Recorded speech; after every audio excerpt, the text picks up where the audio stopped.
masyarakat. MOC Pintar, belajar mandiri, pintar bersama.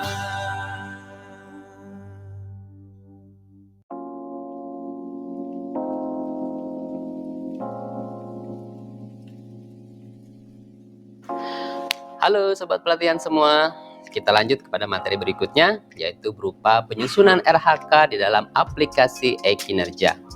Yang pertama, kita pilih menu SKP, klik menu SKP, kemudian pilih tombol detil SKP. Selanjutnya akan muncul tampilan banyak, jangan lupa untuk klik tombol tambah RHK. Silakan pilih RHK pimpinan kita, di mana RHK tersebut sudah diinputkan oleh pimpinan melalui akun kinerjanya masing-masing. Pilih salah satu saja dari RHK pimpinan yang merupakan tugas dan kewenangan tanggung jawab kita. Tidak perlu seluruhnya kita pilih, jadi cukup mana yang menjadi tugas dan kewenangan kita sesuai dengan hasil dialog kinerja dengan pimpinan kita masing-masing. Pilih salah satu, klik. Kemudian tentukan jenis RHK, apakah ia masuk ke dalam RHK utama atau tambahan. Sejatinya, menurut Permenpan 6 2022 dinyatakan bahwa seluruh kinerja yang merupakan untuk tujuan atau capaian kinerja organisasi itu adalah termasuk ke dalam kinerja utama. Klik kinerja utama. Selanjutnya adalah tugas dari Sobat Pelatihan adalah menentukan atau menyusun yang namanya rencana kinerja individu, di mana isi atau bahasa di dalam rencana kinerja individu adalah harus berupa hasil dan qualifier, di mana hasil adalah output dari kinerja kita dan qualifier adalah dukungannya. Contoh misalnya, updating data kepegawaian pada Kementerian Agama valid dan reliable. Updating data adalah hasilnya, valid dan reliable adalah qualifiernya. Kemudian klik OK.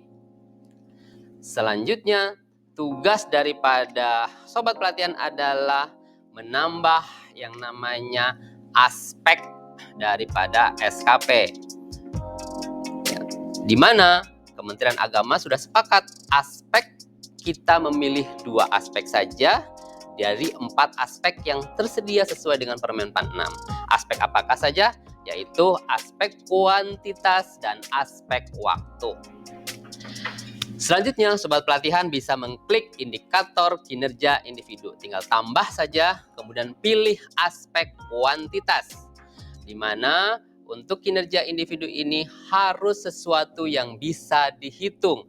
Kalau tadi kita berbicara soal updating data, berarti adalah jumlah updating data yang dilakukan. Ya, masukkan parameternya, kemudian targetnya disesuaikan sesuai dengan hasil dialog kinerja dengan pimpinan masing-masing. Kalau sudah selesai untuk satu aspek, lakukan atau klik tombol tambah lagi di dalam kolom yang sama, lalu pilih untuk aspek waktu. Sama seperti di aspek kuantitas, dia adalah sesuatu yang harus bisa dihitung atau dinilai, maka waktu pun demikian. Untuk waktu berarti bisa menggunakan rata waktu atau berapa lama pekerjaan tersebut dilaksanakan, kemudian juga tentukan targetnya, apakah ia berbentuk jam, bulan, hari, atau tahun.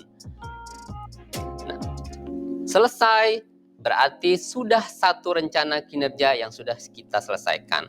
Untuk menambah RHK berikutnya, lakukan langkah seperti sebelumnya.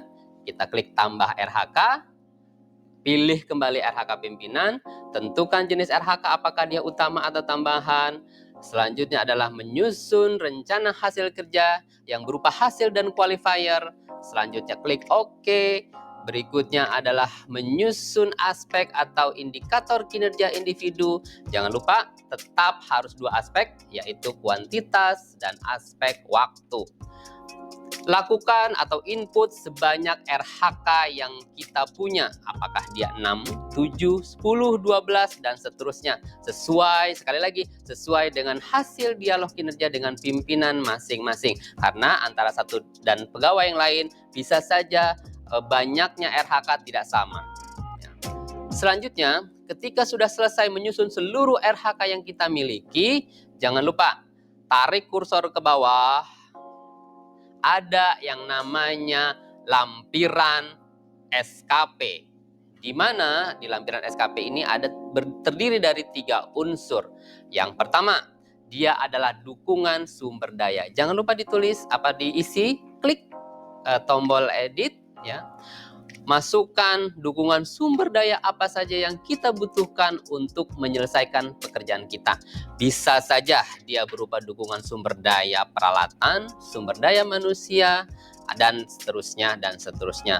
Misalnya, jika kita berbicara soal mengenai updating data pekerjaan kita, tentu saja dukungan sumber daya yang kita butuhkan adalah berupa perangkat komputer, jaringan internet yang memadai, hingga pekerjaan kita selaku atau melakukan updating data bisa terlaksana dengan baik. Jangan lupa boleh mengisikan lebih dari satu sumber daya. Tidak perlu menuliskan angka, cukup menekan tombol enter saja, tuliskan dukungan sumber daya apa saja yang dibutuhkan. Enter, enter, enter sebanyak dukungan yang kita butuhkan. Setelah itu klik tombol OK, secara otomatis angka sudah tersusun sesuai dengan apa yang kita susun di awal tadi. Berikutnya kita bicara soal skema pertanggungjawaban. Sekali lagi kita klik edit ya. Skema pertanggungjawabannya ada 2. Yang pertama, laporan kinerja periodik berupa laporan triwulan, dan kedua adalah laporan kinerja tahunan final. Jadi isinya hanya ada 2 saja. Laporan kinerja periodik triwulanan dan laporan kinerja tahunan final. Seperti saya tadi katakan, tidak perlu menulis angka, cukup tekan enter saja. Nanti kemudian klik OK, maka secara otomatis angka tersebut akan muncul di dalam aplikasi. Dan yang terakhir adalah konsekuensi. Ini juga harus diingat dan perlu diisikan juga. Jangan sampai terlewat. Pertama, konsekuensinya tentu saja. Yang pertama, jika SKP atau memenuhi ekspektasi atau di atas ekspektasi, tentu saja kita akan mendapatkan reward atau penghargaan dari pimpinan. Sekali lagi, reward dan penghargaan dari pimpinan ini tentu saja yang sesuai dengan peraturan dan perundangan yang berlaku. Selanjutnya, diisikan juga jika SKP di bawah ekspektasi, artinya tidak sesuai dengan ekspektasi pimpinan, maka juga kita akan mendapatkan punishment. Punishment-nya berupa apa? Tentu saja itu kita serahkan kepada pimpinan masing-masing. Hanya saja kami menghimbau bahwa punishment di sini lebih kepada berupa pendampingan, itu bisa pengembangan daripada kompetensi, bisa berupa coaching klinik, workshop, atau berupa juga in-house training. Sobat pelatihan berbahagia, materi ini kita cukupkan sampai di sini. Kita lanjutkan pada materi berikutnya.